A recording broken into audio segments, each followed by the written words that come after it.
Jarra Abbaa Gadaa sooressa seenaa guddaa kallacha qabsoo kiyyoo sabaa gabrummaa lammii diddaa taate dhalootaaf fidaa.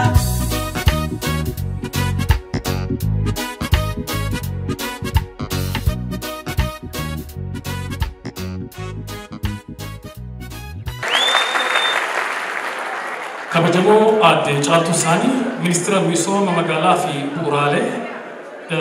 Kabajamo Obbo Qajeelaa Mardaasaa Ministeera Aadaa fi Ispoortii. Kabajamo Obbo Araarsoo Biqilaa Hoogganaa Biiroo Dhimma Hojjetaa fi Hawaasummaa Oromiyaa. Kabajamo Obbo Dirribaa Tarrafaa Daayireektara Olaanaa Inistituutii Qorannoo Oromoo. Kabajamtoota Abbootii Gadaa. Kabajamtoota Haawwan Siinqee. Kabajamtoota Jaallan Qabsoo Sooressa Jaarraa Abbaa Gadaa.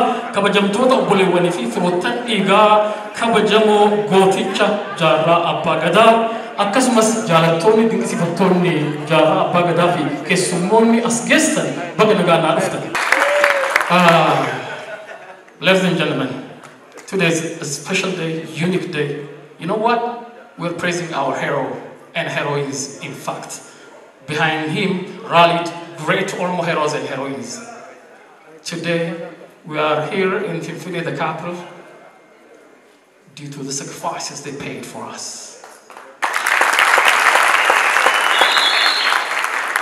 If we do not commemorate and remember the past thing, we'll never think of the future, guys. That's what we are for. Even the busy ministers came in here because they know that it is important. Because they know that it is Jaallan Kenya, warri Somaalee waliin Jaarraa Abbaa Gadaa waliin Yemen, Eritrea, gammoojjii kan hunda dararamaa baatan baga umriin jiraattanii as geettanii wal garre. Kanatti aansuudhaan du'aayii malee silaa eebba malee waa is ga'inaa jaallan. Abbootiin Gadaa fi abbootiin amantaa maanguddoonni eebbaaf qophootan gara waltajjii naa koottaa maaloo. Amile naa kennaaf.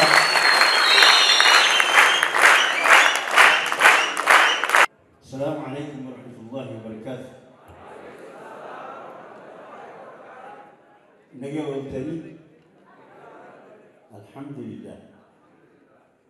وهل لجرة صندوق عيوني وبليس خية صاحب خية حكم الصوت جرى باقدا ربي رحمتها بدوف ربي رحمتها بدوف ربي رحمتها بدوف ربي رحمتها بدوف جنة الفردوس ربي سهنك جنة الفردوس ربي هانك نكيتو خيسك لك يا دخيتي ربي يا دخيك ربي أقول ربي سهاك أنا نيسو بالنتان اتئانسي خنجيان نقول خنجيان نوابلش خنجيان نقول خنجيان نوابلش ورسينا دلقي أمة إساتي بيا إساتي الدنيا رقم آخر قالوا رب نواقد نهنده ورسينا رب نواقد همتون راها كب ورها يوسا إيجادو إيمتي أصوجرو يادة رب نواقد خجرو بيغ رب نواقد بكتنا نور إرو دايو بليان كيا أصوجرنو قوتا في حجو في أصوجروتي خان تجاجلا تكو بكتنا أورمون إرينا كمنا تنافو ورجلو لا والقرته حجو إسا سينا إسا مولس رب نواقد همتو نور هاكب همتو رب نور هاكب غاري رب نتهاكب وان نون تولي تنمان تولي تسعان تولي تلافان تولي تسمين تولي رب نور هاكب رب نور هاكب بيتي نجا أوروميان نجا إثيوبيانيس نجا قدان كوفا قبينا وعلى ذلك بأمر سبحان ربك.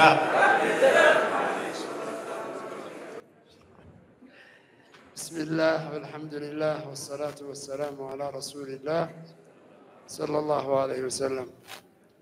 أني نصر الدين شيخ عبد الرحمن داموتا نانجاني سوريسي جارة أبا جدا يرو بيسو بيئة مجالا هرجيساتي والتجي نجيسو نمني جرانا أمباني أنا تولي أنا جو أنا جولي قرانا بجان جريلين بيخا نصر ربي وافد وجئتين إذا جاء نصر الله وجان جريه سوري سجارة أبا جدا والتجي خيس آخئ أدى خيس نمر نجته يجود مجالا مقدشوتي ودون قرار رديمي حبا تبدو سوري سجارة أبا جدا أبا خيامان الدول الدهاتنيف قرار نفوله من نياتا نجيسي تيرو نياتي فترة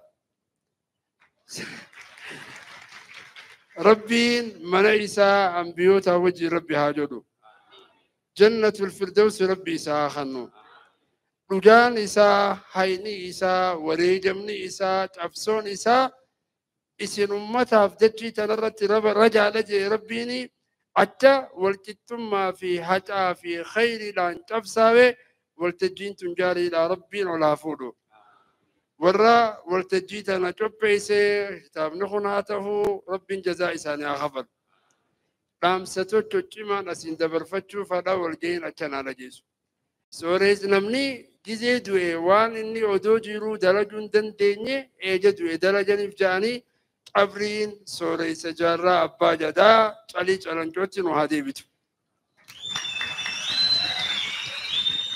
علي چالنچوتي ملچينسي بچا جيروتي بچا جوتوني بيتانا هاتا في والجتم مافچوبا ونتن وادي بيتو إلامتي دامسي إني دامتي عروان تفري جيروف وان إني درجون جندينيف نمني جيرو درجو وان تفوف جتا أسرتي نچفاهو بچا جوتون خينيتي دو أنسان أجت ربين أجت ديبيون أسمان دامسا دبر فدا ربنا جين وهاجود فجو جرت ربنا وهالي يسو خيري فجو جرت ربي نوالي اسم تديو جرت ربي عنوانا شري فجو جرت اسم بيتين ربي نجين وعجد هيرتنا خانو مجيسيس من استيرا خينيا ربي ناجب اسم موتما تنياس موتما نجي هاجد بلا ربي نرافولو وعلى هذا بحق سبحان ربك. السلام عليكم ورحمة الله وبركاته. أبا خيسان والما قلت أبا أورمو أبا قبصو أورمو جارة أبا قدا قيان الراخون مارش قيان سديقون قيان مالي ساتي إسي تنرتي خطابة إسا مكا إساتي موغي بسو داف ولك أبامو خناف بقربين اتسنغي جاران هندوني نما جاران ندوي جوف كنو جاران إسنكنا جوفا جيجو جاران وقا قبصو قدو أنا كرسي رتا يوخي تيما خيا غريتيا تيمر كرسي رتا تكان جن ilmaan Oromoo bakka silaa nuti barbaanne tana harkachuu qabaniidha qabsoon isaa. Akkanuma kanaan warri isaa hojii ture. Arra irra jirtan moo irra hin jirtan? Balaa hunda Rabbi isinirraa haa qabu. Balaa hunda Rabbi nurraa haa qabu. Biyya teenya Rabbi nagaa nuuf haa godhu. Anarra namni ni eebbisu isin kanaan eebbisaa jechuudha. Kalee dheengadda guyyaa reeffa isaa fidan nama hamma tokkoo fi kunoo mucaa kana laala mucaan jaani dhuguma naaf mucaadha. Wajji rakkataa ture reeffa isaatii wajjin yaadataa Juneeydi. Ogguta akkachi deema, ogguta akkaas deema. Walga'iin teenya hooraadhaan hunjaa jaarraa nanillee xiqqishoon dhaqqabadhe qabsoo isaa wajjin walga'iin teenya hoora jaa araarsoo kunoo as jira. Walga'iin teenya hooraadha jechuun hooraa gaangeetii mi bar. Hooraa gaara asabootii mi bar. Hooraa gaara fadisii mi. Walga'iin teenya finfinneedhaa. Obboleeyyan keenya kan tuulamaa kanii waan dhura jiru san dachii harkaa fuudhanii harka deebifnu jechuudha bar. Deebitee bakka kalee yaadataan itti reeffa adeera isaa fuudhee nama hamma tokko wajjin deddeemaa ture warri biraatiis ni jira. Arra Oromoon bilisoomuudhaan bakka tana teessanii bareeddanii teessanii warra akkana isin godhe Rabbi balaa irraa qabu. Amin jaabo warra akkana isin godhe isiniif ta'e nuu ta'e kana dhiiga warra dhumeef Rabbi nama taa'atu nama waan kana godhe hunda Rabbi qabeenya isaa danda'a tabaasees bakka bileenaan bakka buusee fi heddummina keessanis Rabbi isin haa heddummeessu. Rabbi isin haa heddummeessu. Warra hamtuu nu yaadu sammuu isaa nurraa qabu. Warra akka malee nu deemu miila isaa nurraa qabu. Akka maleetti isin laalu ija isaa isin irraa qabu. خكما ليش نتبتو الرب سايسين الراقب والجل ربي سناوف نمني والجل ديم وكان بريدا والجل ربي سناوف ولا ذلك بيك سبحان ربك رب العزة. السلام عليكم. جرادان ولي علان كم تشيفتني جرون تيسنا ديرات. ربي سني أديرش. جارا باغدادا إندون نمني دير تدريت من رابطة سينا كيسة ديسة. ربي بكاني سني آجو. خديري كيسة تنديف نكنا نما بردي فتربي آجول. خبيرة أبتل ربي برا هاجرات. ربي برا هاجرات. ربي برا هاجرات. ربي برا هاجرات.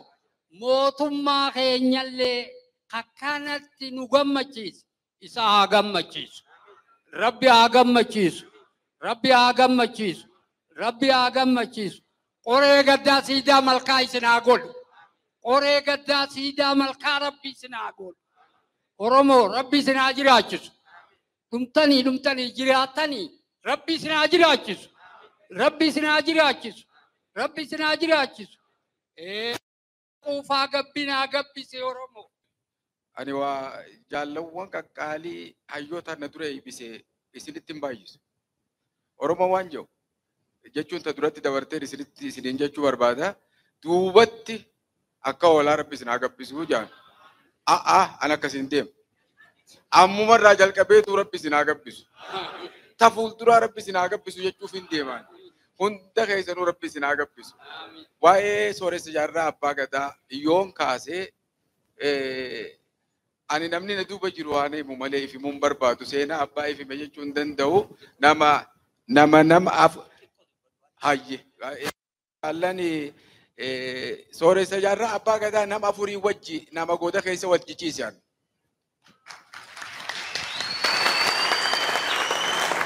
Dabreemmas nama waggaa 16 isaa wajjin shara asitti barreessaa ta'uun asiif asitti wajjin taa'e dirree qabsoo jechuudha.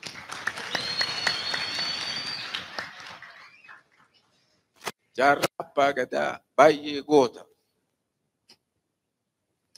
Waan ajaa'ibaa yoon isinitti hime jaarraa abbaa gadaa uummataan hoggaa kofalchiisuu feene hawaasa baafnee maal goona seete jaarraa abbaa gadaa isaa areenni isaa as ga'u haa ijji isaa hangas takka jiru sana bareedina kana hawaasa waliin baafneeti ijoollee tana lilmee dirraaf beektaanii akkasitti dawaa waan akkana wayi goonaa fi arraan tana haa duratti ijoolleetu ergamaa sooressi har'a haa godhuu jenneeti sooressa duuba akkasitti baafna duuba gad. Ni baqatan duuba ijoolleenii fi kunidileen hoggaanii dheessanii kunni ho'aa kunni ijaa namni kunni hoflaa wanna godhanna jechuun ittiin bohaara godhannaa jechuu barbaadeeti. San biraa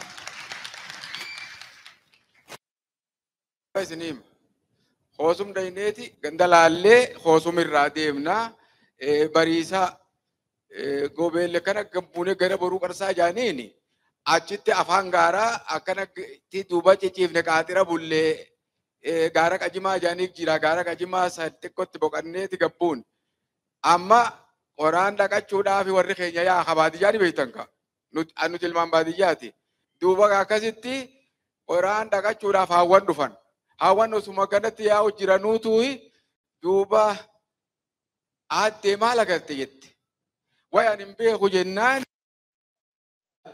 akkasuma gaggabdee lif jettee lafa dhooyte ijuma isaa harkuudhaaf amma nuti faana namaa ni dheessina waan ta'eef Khane bootaa san jijjiirranne isii fuudhuu caalaa teenya. Khaneet achi iyyete duuba biitti dirmattee qottoon naan afadhu jettee dhufte. Wayi hafee namni dhufe nuti gooroo gamana baanee tattaa'u jirraa beeyte. Hoggaa dhufan isiin ni ciifti beeytaa lafa geesseeti lafa alatti godhan maal taate jedhaniin alleen cana dha'u malee waa takka nagarre jetteen duuba. Wallaahi liphumaan naa boodata. Siigalee. Duuba jaarraa abbaa gadaa takka manzaraa asirra gabbuusee diinaa dhufe takkaan jenne waggaa 16 wajjiise waggaan juseenaati yeemuun barbaadu. Duuba takka akkana manzaraa gabbuuseeti raadiyoo asirra kaa'ee dhageeffata. Wanti eessa geesse jaamalee takka jaarraan hoggu takka illee diinaa dhufe nu haasaa takkaan jenne. Dirqiin of namalee takka lolarraa boodanaan. Warra bisinaa gabbisu. Carraar gannaanii hangana dubbadhee seenaa booda dhageenyaa nagaa nu jiraadhaa isiniin jaadhaa duuba baga rabbi isiniin gahe. Finfinnee tana gaafa dura seennu kunoo jaallan akka araarsoo kan eenyu qabsaa'ota hedduu jira. Ilmi namaa tokko afaan Oromoon dubbatu Finfinnee tana keessatti. Gaafa dura seennu. Ani warra Kaartuumiin dhufe keessaa tokkoon. Warra Kaartuumiin biyya tana keessaa 90 takka seeni. Yeroo seennu san keessatti nuti oowwoodha gaafa san. Keessa babaaneeti uummata dubbifnaan ni lallabna afaan Oromootiin. Filwaatti rifeensa murachuudha yookaan rifeensa muradhaan afaan Oromoo malee dubbachuun danda'uun beekuun jeen. Hin barannee hinaan jaan. Idaa namni afaan Amaaraa yoo dubbanne hin baranneedha. Rakkoo wahiin harkee wahiin san quba qabaaree jaallawwan. Isinii galee miira biyyaati. Biyya sanirraa kaatanii as geessanii baga rabbi isiniin gahe. Baga rabbi asiin isin gahe. Ammallee wal isinaa fuudhu. Waan dhageeffattaniif galatoomaa horaa bula. Ulfaadha abbootiin keenya fayyaa nu ta'a umrii waliin hamileedhaan gara teessoo isaaniitti nu simadha. Hayyee irra deebuudhaan ammallee guyyaa yaadannoo boqochuu goota keenyaa sooressa jaarraa abbaa gadaa waggaa 11ffaatiin baga walagarree eebba kitaafaafillee baga geenyeen isiniin janna. Kitaaba dubbisuun waan salphaadhaa miti keessattuu immoo kitaabni walii adda.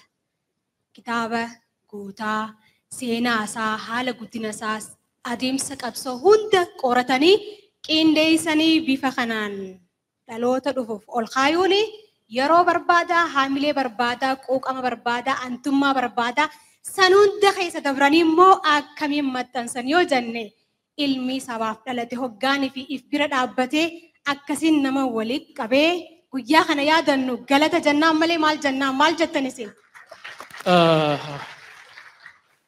Waltajjiiwwan hedduu geggeessee jira. Garuu ka akka waltajjii kanaa miira nama tokko sababa qabna.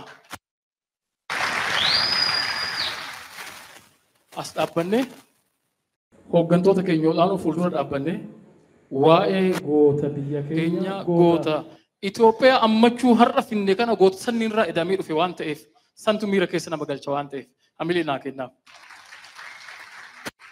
Hayyee sagantaan keenya hedduudha suuta suutaan jennee wal bira irra kaayaa deemna. Waa'ee jaarraa abbaa gadaa yoo haasnee sarmaleerraa caayaa ibroo shaxaarraa eegalteeti hanga irraa imaltuudhaan yaada nama kuttiiti. Saniin dura abbaa keenyaa abbaa qabsoo keessaa aartii keessaa afaan keessattuu immoo osoon affeerin haaya jalqaba yeroo jalqabu waltajjiin ka siyaasaas ka hawaasummaas bohaartiis of keessaa qabaati. Bohaartiilee ni qabna keessa jenne sirba qofa miti. Sila damiina jechuun maal akka loqoota harargeetti damiina jechaan maal jechaa laata? Oromoon bal'aadha haga Keenyaa Tanzaaniyaa jira waan taateef loqodni tuni damiinni meettaadha jechuun. Damiinni meettaadha Ibrahim Hamidi. Yes. Ibrahim Hamid eenyuun isaa? Halkan badii hottu lubbuun rabbii qabdii jee. Lubbuun rabbiin qabdi. Ibrahim Hamid abbaa sooressa jaarraa abbaa gadaati. Damiina meettaati saniif hin kaafne fayyaataa itti fufu. Hayyee kanatti aansuudhaan haasaa baga nagaan dhuftanii akka nuuf taasisan abbaa ogummaa keenyaa Maamman Qobbee kabajamoo miseensa paarlaamaa kan tahan keessattuu immoo faariin Oromiyaa hoggaanii fi yaadatamu yeroo hunda hojiiwwan isaan hojjetan keessaa kan hin daganne hundi keessan kan yaadattan ijoolleen keenya kan faarfattu kan nuuf gumaachan hojiiwwan isaan keessaa takkumaan tuqe. Mee hamilee naa kannaafiti Maamman Qobbee gara waltajjiitti naaf feera. Oromiyaa haadha seenaa guddaa. Walaloo jechoota filatamoodhaan miidhagsee yadalee tolchee fi Gash Mahammad baga jiraattan. Hayyee. Kabajamtuu Aadde Caaltuu Saanii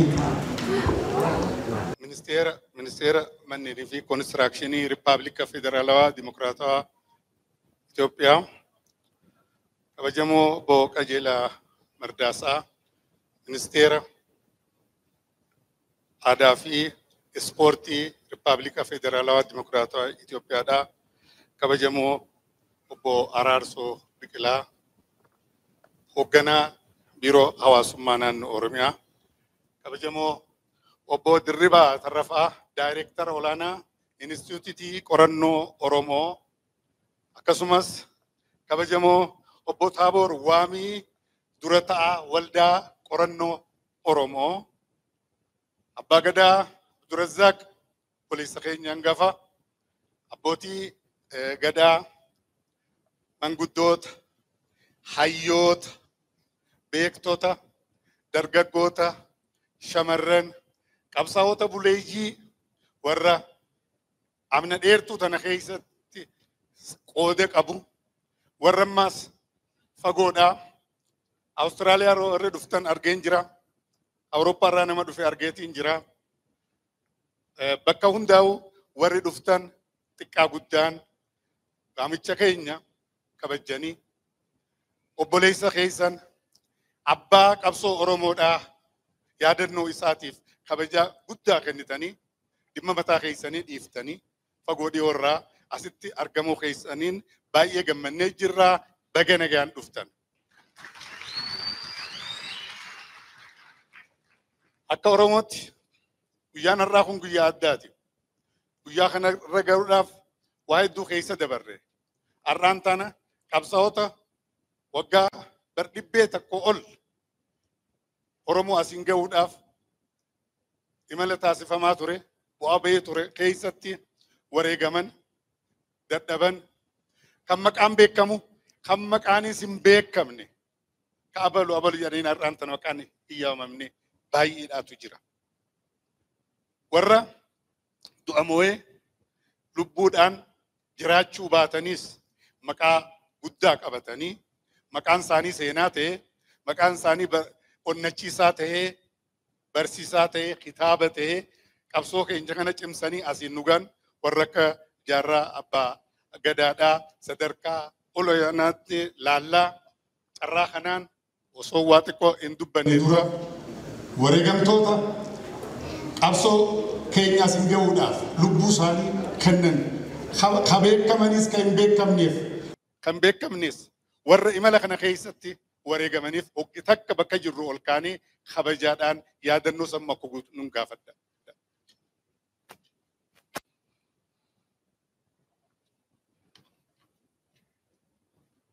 Galatooma.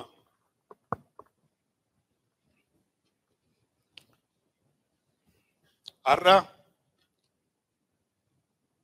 haala addaa keessa jirra. Oromiyaan gaafa jaarraa abbaa gadaadhaa soorees qabsoof bahu turtee fi ta'arraa tokkoo miti. Guyyaa kanarra gahuudhaaf waa hedduudhaatu kafalame. Har'a immoo guyyaan kun guyyaa Oromooti. Guyyaa tokkummaati. Guyyaa jaalalaati. Guyyaa gootota keenya itti kabajnu. Guyyaa eenyummaa keenya. Ilmaan abbootii keenyaaf warra haqa nurraa qabaniif kabajaa qabu ta'uu itti agarsiifnu waan ta'eef guyyaa addaati. Guyyaan kun guyyaa qabsoo obboleeyyan keenya asiin gahan itti fufsiifnee karaa nagayaatiin biyya teenya ijaaruudhaaf Oromummaa keenya guddifnee dagaagsinee karaa if duuba deebi'uu hin dandeenyeen biyya teenya Itoophiyaa ijaaruudhaaf waada keenyallee itti haaromsinu jedhatiin yaada. Guyyaan har'aa kun akka seenaadhaatti guyyaan bifa kanaan laallu kun waggaa 11ffaa wareegama jaala keenya guddaa hayyuu keenya jaarraa abbaa gaddaati. Guyyaa akka har'aa waggaa 11 dura jaarraan addunyaa kanarraa deeme. Deeme yoggaan jiru deemaniin jaasilaa garuu namaan jaaladhu namaan kabaju abbaa akkasitti yaamuu baree waan ta'eef bifa banaa godha. Guyyaa san yaadannoo guddaadhaatu jira. Jaarraan osoo jiraatee har'aan tana umriin 88. Har'a nama waa hunda hojjechuus danda'u jeetiin yaada. guyyaa har'aa kanallee arguudhaaf carraa argata osoo jiraate.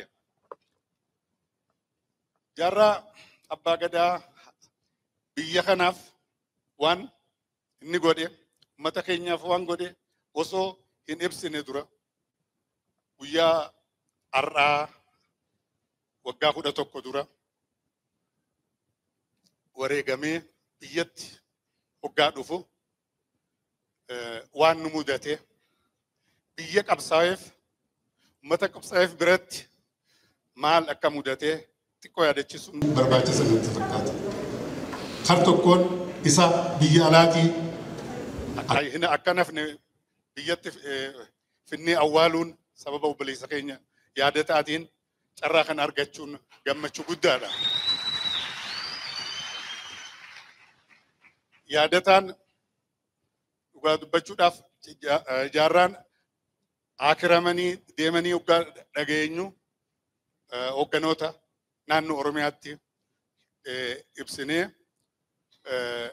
akka mootummaatti pirezidaantii naannoo sanii naannoo Oromiyaadhaa kan turan Obbo Alamayyoo Atoomsaatii fi addee Aasteer Maammoodhaatti odeeffannoo laannee fudhatanii eega akka galu haalli hundi mijaa'uu eega jedhame booda Yemanii yaadataan nama akirame nama guddaa kana qabatee osoo jiru imbaasiin Itoophiyaadhaa reefka sodaatee viizaa kennuu didee Yemanii as dabarsuudhaaf biyyatti galchuudhaaf rakkoon guddaa nu mudatee ministeerri haajaa alaa Itoophiyaadhaa gaafas ture bilbilee haga mijeessu tokko isaa du'elleen sodaatame jechuudha.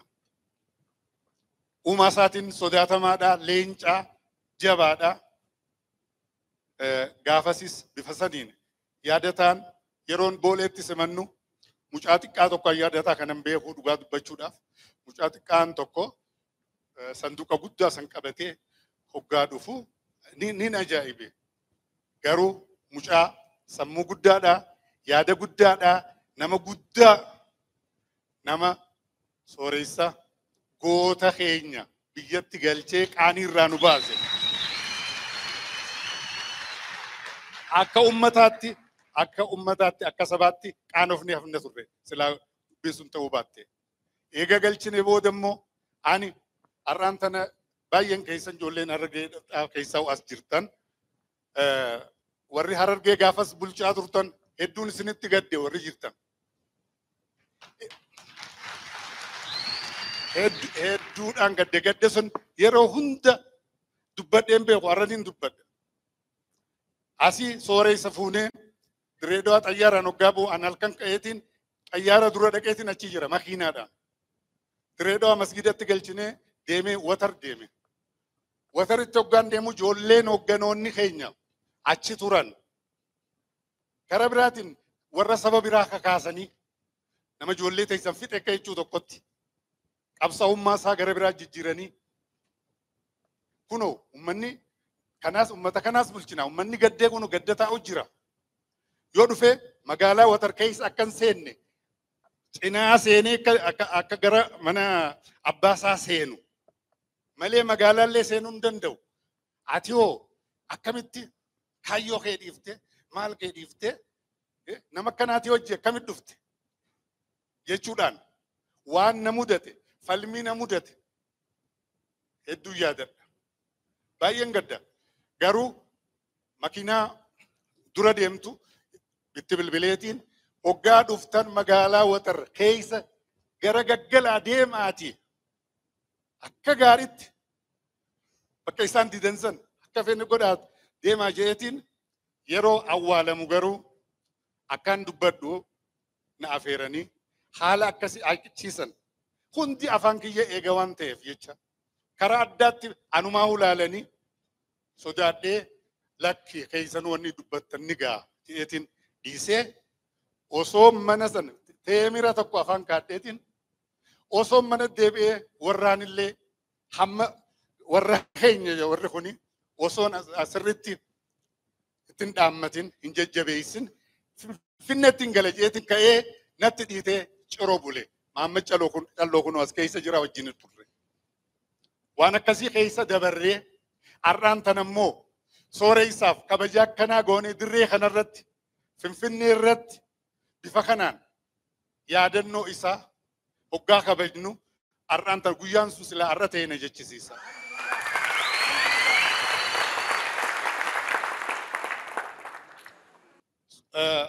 Jaarraa Abbaa Gadaadhaa nama addaati. Nama akkasii ani addunyaa irrattuu harkachuu ni danda'ii je'eeti yaada. Maaliif? Ganda tokko anaa fi maatiin sun warra tokko. Kun Abbaa Gadaa Abdurazaaq dabalatee nuti maatii tokko. Gandi keenyaa fi gandi jaarraa Abbaa Gadaa itti dhalatee wal cinaadha. Ganda keenyaa wajji yaamne dhageenya. Lagaraan misiin nu jidduu deema gamaa gamana. Haati isaa Moomina Eebboodhaa bakki jiraattu ganda Mudiir ganda Ooyinaa jedhanii lafa jimaadhaa bal'aa mana guddaa tokko keessa achi dhalate. Obboleeyyan isaa achi jiru. Abbaan isaa akka Harargeedhaatti miti akka Itoophiyaatti namoota biyya sana keessatti humna qaban, aangoo qaban, dhageettii qaban ture. Nama Haayila Sillaaseen gaafa Gabreelii dhaqu Gabreelii ayyaana kabajee yeroo laaqanaa isa bira goreeti laaqana nyaatee dabra Haayila Sillaaseen. Nama akkasii ture abbaan isaa. Garuu nama maatiin isaa akkasii duubbeedhaan ammoo akaakoo fi abaaboon isaanii lola Misraa irratti tokko lola Misraa irratti wareegame tokko immoo lola Calanqoo irratti. Seenaan kunis jira. Garuu warra aangoo qabu, warra horiis qabu, warra aangoo qabu jiraa keenya. Jiraa jechuun abbaa biyyaa bulchaa jechuudha. Ilmi nama kana baratee bakka fedhe ga'uu jiraatee qananii jiraachuu osoo danda'u mana barnootaa high school fixee TTI baratee fedhii isaatiin ammoo seera qoratee seera baratee ani hiyyeessaa fi abokaatoo taa'ee mana illee nama dhaabbatee ture. Maatii isaa ganee abbaan lafa bal'aa lafa kana tiraaktaraan mooderne hojjedhu jeeni hayyamee fi osoo jiru kana hunda duwidatti garagalee ani ummata kiyya ummata gabrummaa cimaa keessa jiru bilisa baasuun qaba jechuudhaan nama lafaa ka'e. Ammoo duraanis himteedhaan waan lafa jiraate dullaa Moominaa maal jee akaakoo isaatiin dhagayjeen siifis Ibraahimit dhalata naafis Ibraahimit dhalata Ibraahim koo jaraatu qalata dhiiga ilma kiyyaa immoo Ibraahim keetiitu.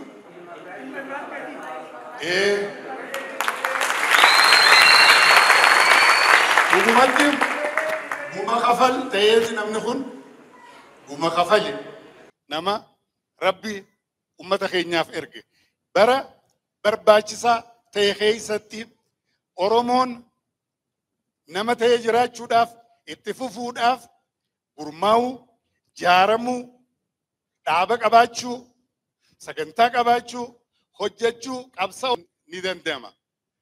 Jaarraan Oromoo keessatti seenaa qabsoodhaaf faffacaa gurmeessee bifa dhaaba siyaasaatiin karaa qabsiise, kallattii agarsiise, kadammeesse, uummata keenya ol qabe, ka qabsaa'onni hundi bakka jiran hunda namni Oromoof qabsaa'u hundi itti deemu. Kallattii agarsiise, kadammeesse, uummata keenya ol qabe, ka qabsaa'onni hundi bakka jiran hunda namni Oromoof qabsaa'u hundi itti deemu. Mootii kanniisaa hundi jaalatu. Harargeen jiddugala qabsoodhaa akka taatu. Ummanni Oromoodhaa warri Harargeedhaa gaafa fi naannoo baalee jiran qabsoo gaafa jalqaba qabsoo sanarratti qooda guddaa akka fudhatan isa amananii isa jala deemanii ka qabsoo kana bakkaan ga'an nama haala mijeesse. Jaarraa abbaa gadaa mallattoo namoomaati. Nama jaalate, ummata jaalate, jireenya mataa isaarra warri isaanii isinitti himeetiin jira. Warra guddaadhaa san dhiisee nama biyyaaf, ummataaf hojjete. Sooriyaa hunda keessa naannawee kutataadha, goota, jagna, nama iftuuba hin deebine, ummata isaatiif wareegamuun akka isa gammachiisu abbaa qabsoo Oromooti. Jaarraa abbaa gadaa jalqaba qabsaa'ota baaleeti wajjin Hussein Buneefaa Waaqoo Guutuufaa wajjin qabsoo jalqabee Sumaalee deemee Sumaalee keessattis walitti qabaa qabsaa'ota Oromoo ta'ee mana Abdullaahi Lungootti dhaaba Oromoo bakka bu'u jaaree asxaalee arraantana haga ammaatti tajaajilu kan hundeesse qabsoo akeeke qabsaa'ota qabee hidhannoo barbaachisaa jedhee biyya alaa deemee Yaman, Iraaq, Sooriyaa hunda keessa naannawee qabsaa'ota walitti qabee deebi'ee immoo mana hidhaa keessatti biyya Somaaleetti dararamee nama rakkoo hedduu dabarse. Nama rakkoon hummaa if duuba hin deebifne. Hidhaan waggaa isaa mudattu jaarraa abbaa gadaa lolaati mana hidhaa seene. Waggaa 5 booda gaafa hidhaa ba'us lolaadhaatiin kan namoonni tokko tokko dubbiin tun jabduudha dadhabneef irraa kam ijaan inni immoo lolaadhaa akkaan isii godhu agarta jechaati bee. Ziyaad Barreen isaanii hidhaa gaafa hidhaadhaa baasu waameeti dubbisee ture Ziyaad Barreen. Isin Somaaliyaa booda nu wajji jirtan Harargeen teenya kanaaf jecha jeneraala taatan koloneela taatan maal taatan waraana kana isinii geggeessa jedhee isinii muuda nu wajji jiraadhaa gaafa jedheen nuti gooftaa gaadha qabna. Gooftaa sanfirraa buusuuf malee gooftaa haaraa ifirratti fi'achuudhaaf hin dhufnee isin fudhannu jedheen. Yeroo hamaa san keessatti deebi'ee immoo biyyatti deebi'ee qawwee lamaan sanuu warraaqsi Itoophiyaa dhufee namni hundi mareet laaraash kudha maareedha jeegaa jiru dubbiin tun gaaddidduudha. Akka afaan isaatti duumessa namaninaa jedha. Jaarraan duumessa namaninaa. Yookiin roobuu danda'a yookiin roobuu dhabuu danda'a. Kanaafuu qabsoo teenya itti fufuu qabne jechuudhaan qabsoo Oromoodhaa jaaree gobeellee kaasee Oromoon dalgee uummata Oromoodhaa walitti hidhee wal agarsiisee nama dabre.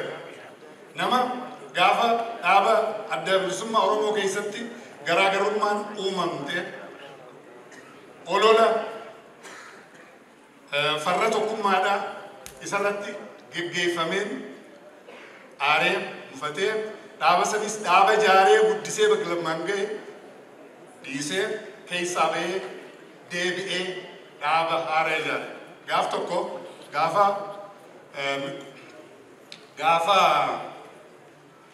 mootummaan dargii kufu isaa fi warra adda bilisummaa jidduudhatti haasawaatu ture. Ani guyyaa tokko waajjira ABO'dhaatii Nadhii Gammadaa fuudheetiin mana Ali Yusuf Ali Adaree jedhama. Qabsuma kana keessatti wareegame mana isaa laaqan nyaannee wajji oolle guyyaa tokko. Nadhiin faana immoo warra garagara banga wajji turanii isaa guddise jara kana hunda maal naan jedhe gaafa adda baanu san gaafa akka dhaabaatti bakka lama baanu san osoo ana ta'e osoo an jaarrate deebi'ee dhaaba ijaaruu miti maqaan kiyyaa mul'atu jedhe. Namni kun garuu deebi'ee dhaaba haaraa ijaaree maqaa Oromootiin qabsoo itti fufee bakka guddaa qabaa bakka guddaa kennaa fi nama seenaan yeroo hunda yaadattu nama Oromoo biratti kabajaa guddaa qabu ololli isarratti gaggeeffame hundi olola daraati. Daraan jaarraan gaaddisa mootummaa. Islaama kiristaana jedhu Oromoo addan baasu jaarraan gaaddisa tokkummaati. Jaarraan bar aduudha kan afaan namaatii fi harki namaa dukkaneessuu danda'u miti. Seenaa cunqursaa qaba. Seenaa uummata boonsu. Waan abbaan fedhe itti iyyee abbaan fedhe karaa fedhe dabsee diiguu hin dandeenye. Laphee Oromootaa keessatti waan guddaa ijaare. Kanaaf nama guddaadhaa isinitti dheereessee arraan tana yaadannoo isaatii wajjin kitaaba isaa eebbisuudhaaf wanni tokko kitaabni seenaadhaa Jamaal Ahmediin barreeffamee jira. Jamaal kanaas baay'ee galateeffanna. Nama kana qabaachuun waa hedduuf gargaara. Seenaa keenya arraan tana guyyaa kitaaba isaatti afeerru guyyaa yaadannoo isaatti yaadannoo waan ta'eef kabajamoonni keessummoonni keenya kabajaadhaan sagantaa wal duraa deemu kana hordoftan galatooma.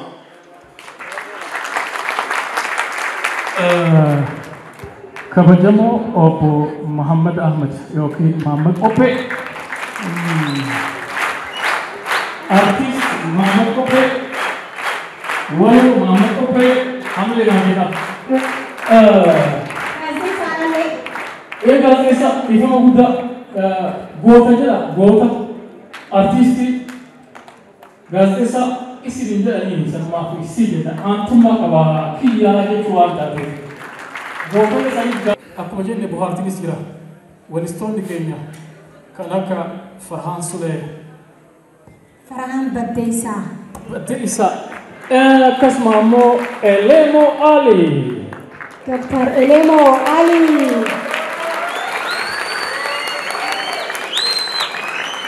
kaninaan jedhu qabsaa'onni keenya itti madaawanii itti du'anii dhiigaaf lafee itti cabsa. Gaafa diinagdeen cime Oromoon gaafa magaalaa isaa keessatti bu'uura gadi bu'uureffatee dhaabbate hin shakkina ammatu inti fufaa duuba deebiin hin jirtu maal jettan kana. Gaafa eda'amuu jennu hiikkoon isaa kan amman jedhe kana bar kan jaarraan kun itti fufsiise kan jeneraal Waaqoon jedhe har'as geenne dabalamni akkasitti walitti dhufnee waan taateef. Hayyee ammallee itti fufnaa sagantaan keenya ganaan ni eegalamne malee irraa wantu qabnee isin hin mukaayinaa hin dadhabinaa isin hin janna xiqqashoo oowwini jiranaaf fakkaata obsaniituma haa warri nu duroo imalan yookaan darkaa jiruuf jireenya kana caala keessa dabra waan ta'eef nuti obsuudha. Deebinee hoggaaniif dhofnu xiqqashoo welleedhaan shiikaf janneeti walitti deebina Elemo Aliin go'a. Elemo Aliin jira. Abbaa ogummaa hedduudha. Akkana haguun. Weellisuu qofaa miti. Eremoon bulfanna. Farhaan shaggooyyeen takka mee akkam nu beeksisa laata. Harargeen dachee qabsoo Oromooti ta'ee nu sobaa miti. Leencoo lataa fudhadhaa, baarootumsaa fudhadhaa, galaasaa dilboo fudhadhaa, Harargee deemanii tokkummaan akkasii gaaddisa kana jechaa jira waan taateef. Shaggooyyeen tuftii turtii gaarii.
Wallistoonni keenya, artistoonni keenya qabsoo Oromoo keessatti gumaachi isaan kaahan, gumaachi isaan taasisan wallaahi oomishuu guddaa baay'ee. Fannaala qabaa deegatu dubbii seenaa dubbii afaan fi wallaala nutti kolfee beekamu nama isaan dhufure Dr. Gammachuu Magarsaa fi Ali Muhammad Birra fa'aa waliin jedhan. Sangoon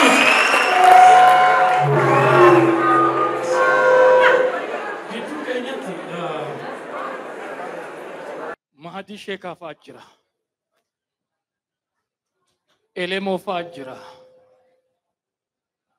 Farahaan Sulee, Habtaamuu Lamuu, Qaanqee yookiin Gingilchaa lamaanuun ta'a waan taateef anaaf akkasitti bare mucha baatee raasaa geetti jedha Oromoon. Harma afur keessaa ilmaniitu raasanii dhadhaa baasanii waan beekata waan taateef. That is the summation, the totality. Here we are today in the capital, Finfinnee, at Ililli. The name Ililli even works. Ililli Marcos Birra, thanks so much for coming. Hayyee irra deebi'uudhaanii baga guyyaa kanaan geessan isiniin jennaa sagantaan keenya ammallee itti fufaa. Imala qabsoo jaarraa abbaa gadaa keessaa kitaabuma keessaa waan luqqifannee irra haatii deemnaa waan ajaa'iba isinitti ta'u hoggaanii fi kitaaba kana booda dubbistanii irraa argattanii keessaa namni hedduun lola irratti qofa namni hedduun habeeku jaarraa abbaa gadaa. Jaarraani nama aadaa beeku, nama afaan beeku. Kana jechuun dagaagina afaan aadaa keessatti illee gumaacha olaanaa qabaachuu ture jechuudha. Kana keessaa irra isin kaa'uudhaaf kitaaba kana keessaa haa dubbisne jechuudha. High school magaalaa Adaree Biyyoo Harar jechuudha. Hoggaanii fi galanii bara sangaa afaanuma kanaa'uu dubbachuun haasa'uun hin danda'amu yoonii fi haasa'anillee warri magaalaa nama koflaa jechuudha. Kanaafuu isaan callisanii hin teenye maal jaan ni maraayatan nam sadi ta'anii Profeesar Muhammad Hassan Taha Alii fi Jamaal Alii waliin ta'uudhaan wahillan isaa waliin ta'eeti waan takka malachuu qabna. Takka gabroomuu afaan biraatiin haasa'uu jiraachuu. Takkaahuu malannee afaan keenyaan if fakkaannee jiraachuudha. Hoggaaniif hin jaan maal godhan siif fakkaate? Diraamaa dalaguu turanii jechuudha. Diraamaa akkamii? Aadaa fuudhaa fi heerumaa fa'aa. Bara san dubartiin barattu afaan akkatti butanii mana barumsaa irraa hambisan fa'aa. Isaan keessaa nam tokko akka dhalaa godhanii akka dubartii godhaniiti diraamaa hojjechuu ni turan. Diraamaa san keessatti barsiisuu turan. Kana malees kaawunsilii yookaan immoo waldaa barattoota Oromoo nama shoora olaanaa gumaachaa ture jechuudha. Toota Somaalee keessa ta'anii Somaaliyaa keessa ta'anii faajjii Oromoo bocuu yaada kaasan sanii fa'a yaadanna. Goota sanii waliin ta'aniiti falaasamni akka salphaatti har'as hin geenne kan jenne sanaafi. Bakkeenyaaf maqaawwan achi keessa ka'an keessaa kitaabicha keessa waa'ee Neelsan Maandeellaa ka'ee jira. Yoo akka demokiraasiitti waa'ee Neelsan Maandeellaati inni jaarraan abbaa gadaa. Yoo akka karaa nagaatiin qabsaa'u akka Mahatma Gaandiitii fi Maartin Luther King.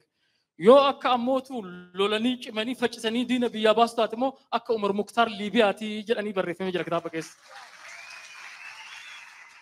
Kana keessa waan ajaa'ibaa isinitti ta'u dubartoonni keenya keessattuu lola dheeree jaamu irratti dubartiin Oromoodhaa yeroo jalqabaaf ittiin fakkaatiin toomaadhaan qawwee hiikachiiste.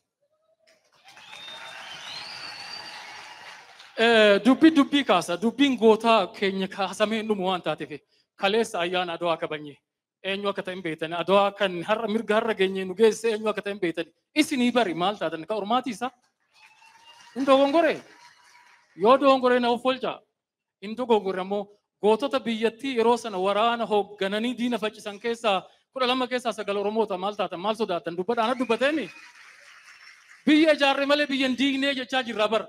Gaafa ofitti dhufnullee mirga keenyaaf hin falmanne saniif har'a geenne kana jechaa jirra. Jaarraa abbaa gadaa wanti faarsaa jirruuf kanaaf eda amma sanii ni jechaa jirra. Biyya seene mirga keenyas ammoo eegamuu akka qabu waan taateef kan inni wareegameef kan qabsaa'eef innis jaallan kan qabsaateen kanaaf waan taateef ulfaadhaa fayyaa ta'a.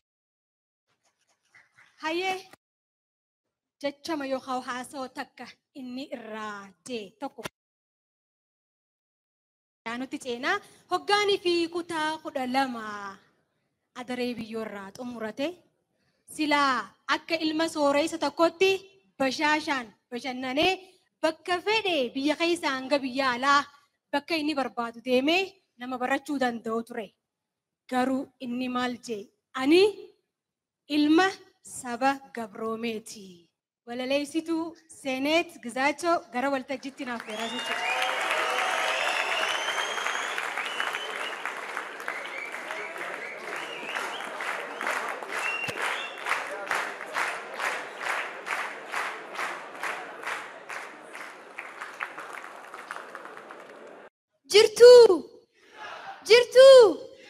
jirtu baganaaf jiraattan hundumti keessanuu.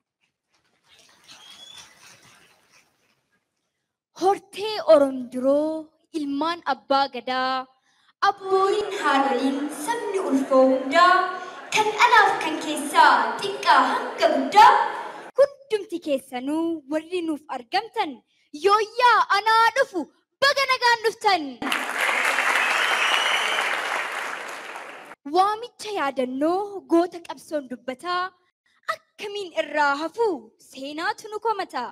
Kitaaba gootaaf barraa'ee seenaa gootaa addeessu yaadannoo gootaaf qophaa'ee jaarraa abbaa gadaa ibsu kalee galgala barus irraa hafuun nan ibsu kaleessuma dhaladhee bariitu seenaan dabsu ani walaloon qabu walaloon arraan eegina wal arguunuu walaloodha soorgoo fi sookkoo walii hubanna warraaqsi qabsoo eenyummaa kallachi faajii oromummaa aarsaan qaalii gootummaa xomborri qaanqee bilisummaa qabsoon jaarraa abbaa gadaa firiin qaalii goota oromoo hundaa qabsaa'ota qitilaa kan addunyaa kanarraa firii qabsoo Oromdiroo yoo laalle karaa maraa dhuguman sinii jedham kan Oromdiroo caala hundarraa halee.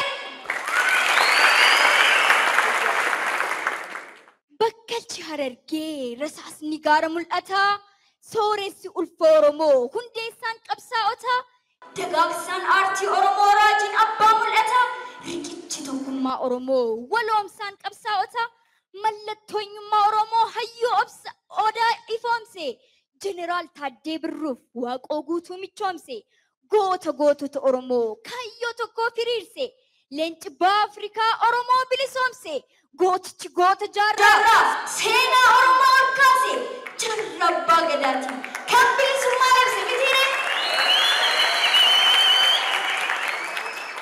Garuu maaf seenaa dagannee nuti irbuu nyaannee aarsaa Oromdiroo akkamiin dagannee lagaaf kutaan wal qoonnee rasaasaan wal waxallee isa orminuuf hawwu wal fixuun dhugoomsine eenyutu eenyu mo'a hundinuu Oromoodha lachuunuu obbolaadha harmuma tokkoodha obbolaatu wal ajjeesaa maatii walii booddisaa Oromoof kun hin malu mataa qawwee gombisaa waaqaaf lafaaf araara waaqaaf lafaaf araara waaqaaf lafaaf araara obbolaanuuf araarsa iyyoof abboo godaanan qeetti nuu deebisaa obboloota wal dhiiban sirna gadaan tokkoomsaa aarsaa jaarraa abbaa gadaa hawwii gootaa milkeessaa Oromoon lolee dhiisi walii galee oodnaanu diina ofirraa kaasa mankaraarsi haa ga'u dhiigni jigwaadha ararri baruunollee amma nuuf haa raawwatu galatoomaa horaa bulaa deebana.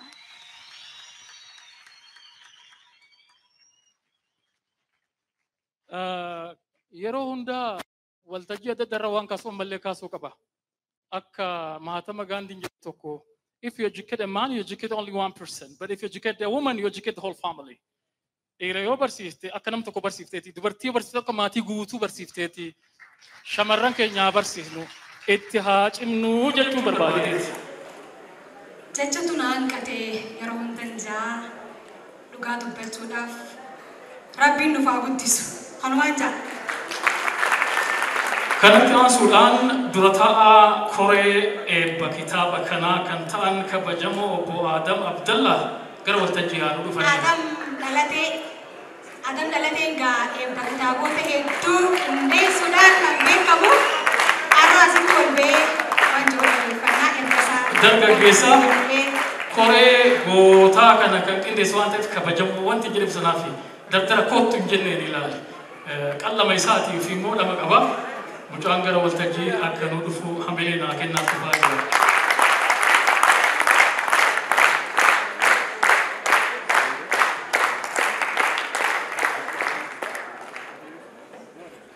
Akkam irraa battan kabajamtoota abbootii kiyya, kabajamtoota haadholii teenyaa, kabajamtoota ilmaan Oromoo baga Rabbiin waa hedduu keessa warra umurii guddaa keessa dabarsee asii dhugeen jira. Akka protokoolaatti maqaa yaamuudhaaf namoota hedduu jira. Yaameen fitu ministeerota hedduu jira. Ambaasadarota jira. Manguddoota jira. Hayyoota jira. Kantiibota jira. Bulchitoota jira. Nama qabsoo Oromootiif gumaacha godhe tokkoof namni mootummaa keessa jiru. Sagantaa isaatti hirmaachuun akka Oromootti waan haaraa takka waan taateef hedduu isin gammadee bakka nu boonsitanii isin jaa. Itti aansuudhaan sooressa jaarraa abbaa gadaa nuti ijoollummaan dhalootaan gama qabeellee kana waan hin ta'eef dhagaatii guddadhee nama addaati nama wanni adda isa godhu dandeettii addaa ta'e inni qabu dandeettii hunda qabaachuudha. Sooressa jaarraa abbaa gadaa dandeettii hunda qabu. Peesmitarii maan nama waraanatti dandeettii qabu dippiloomaasii dandeettii qabu miidiyaa irratti nama zamana namni kaameraa qabne kaameraan deemu nama xayyaaratti qabu keessatti tol'u nama haasawa akka ajaa'ibaa danda'u nama bareeda ajaa'ibaati rabbiin raamataa godhuuf isin jaa. Itti aansuudhaan sagantaa bareedduu kana qopheessuudhaaf akka horeetti horee dhaabnee nuti yoo sooressi godhanuu gale nuti magaalaa mana karaa keessa gallee sagantaa kana qopheessuu waan dadhabnaa jenneeti. Bakka kitaaba kanaaf tattaaffii goonee yoo tattaafatan bakka takka numa gaanii guyyaa kana kanatti arguun an reefu sagantaa dhuguu jalqabu an ammoo yoo gala deemes sagantaan bareeddee jeetiin ture yoo gala deemes nagaa hin jeen ijoollee hojii qopheessinu baga gammaddanii baga akkana gula gartanii isin jaa hedduu isin irraa gammadee itti aansuudhaan miseensonni horee tanaa obboleeyyan kiyya maqaa isaanii dhonda'uu baaddees isin beektanii obboleeyyan kiyya kun amala lan qabu jira amsoo dikteetar amala abbaa irreetii qaba osoo waan isaan jan takka hin dhageenye osoo loluunii danda'anii waan kana hunda oobsanii naa beekanii sagantaa kana akka milkeessan godhuu isaaniitiif wallaahi dhugumatti hedduu isaaniin boona bakka namoota hin jaanne